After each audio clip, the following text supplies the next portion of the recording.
gozie na Chinemelu wee nye nwaanyị dụkọrọ ya arụ Chineke were ngozi saa ya arụ ụbọchị ndị Igbo gịnị ka ị kwuru ebe eze afọ na-abata eze afọ nna m okwu ya nnọọ rinne anyị na-anabata gị n'ụzọ pụrụ iche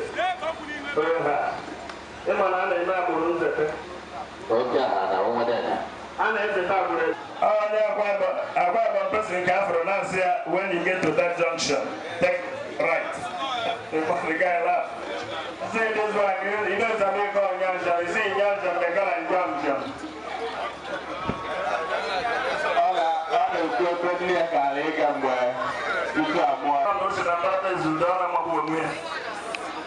Honorable, I want to know what I'm going to do. I'm not going to say the business. I'm not going to have a but I'm going to size of that. My brother got season 5 years and look at the big blue. Oh, I don't know if you got season. I can't guess you will not play now. What do you look at? I don't know people. And if you work on it, you got to season. I'm not about to I don't know why I got confused and no one out of the other. I don't know why I see the fancy. I don't know the time when you come to why here. I'm putting home one. I don't know why I can put it away. This is the game I don't know. Sorry, I Hello. Ezeokafor, one the number. Watching a little bit here with our body. What can you visit? What can Kabwa? What can Kata?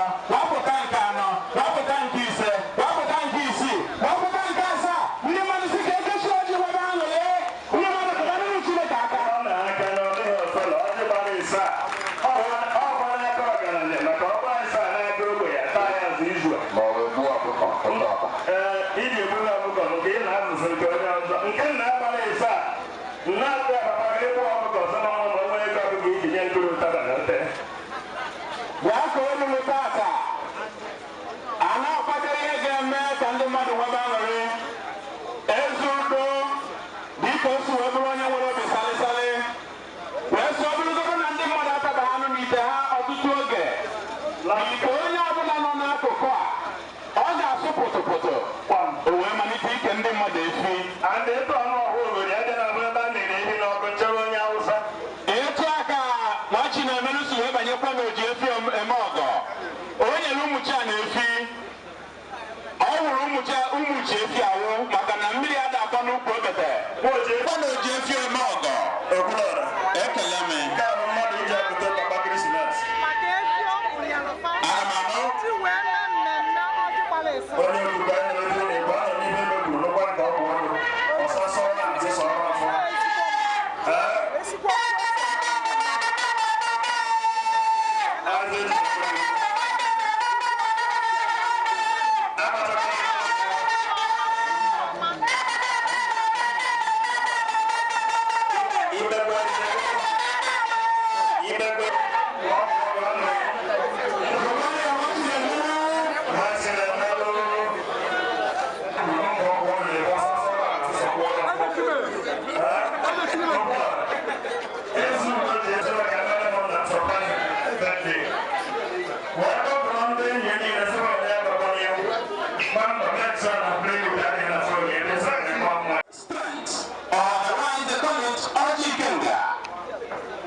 If it stands out to be 4 lobes, people will look at it as equity, representing the 4 market days of Igbo.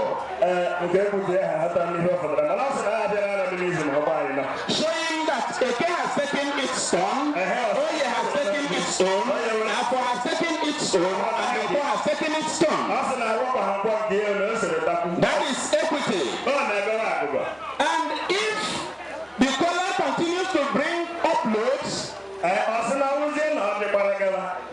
and by the special grace of God, if on your hand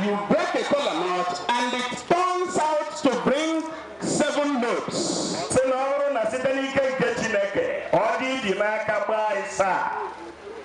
It is wonderful to note that when you bring a kola nut, you won't know the number of lobes that will bring that lump kola will bring. And there came a day when a powerful entourage of notable people came to visit Chief Sergeant Ezeokafor.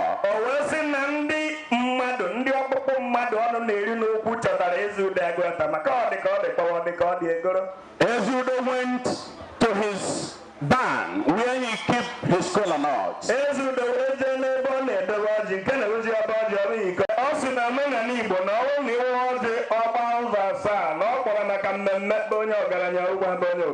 To God be the glory, knowing that a day like this the Lord has descended. Ezudo started bringing out lobes from that piece of kola nut. One lobe, one more lobe that made it 7 lobes from a particular kola nut.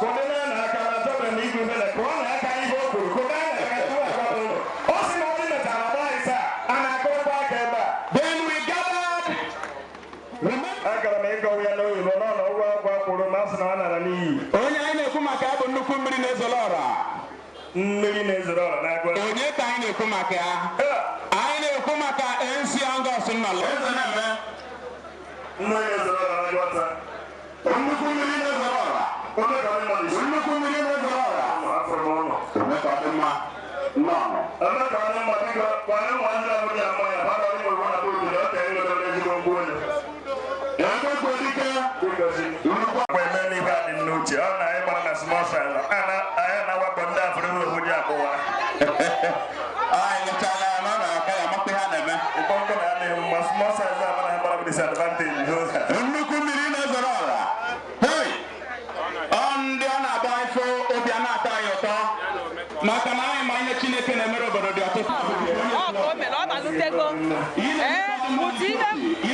Is a website designer, a powerful and secure.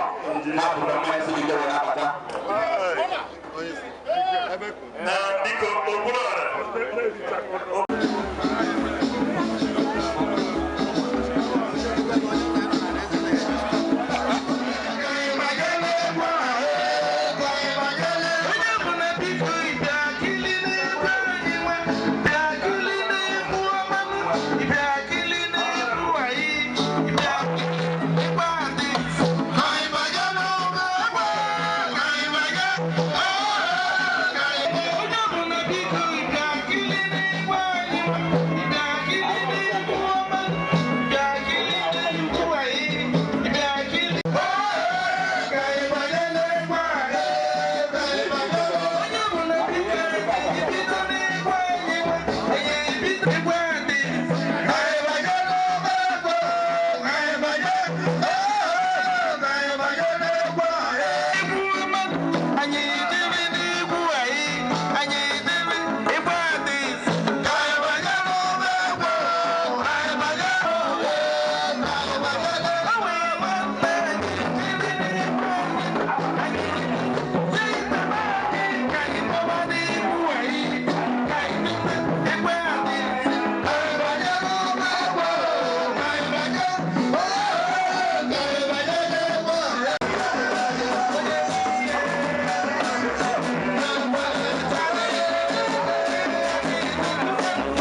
Sunny Pole,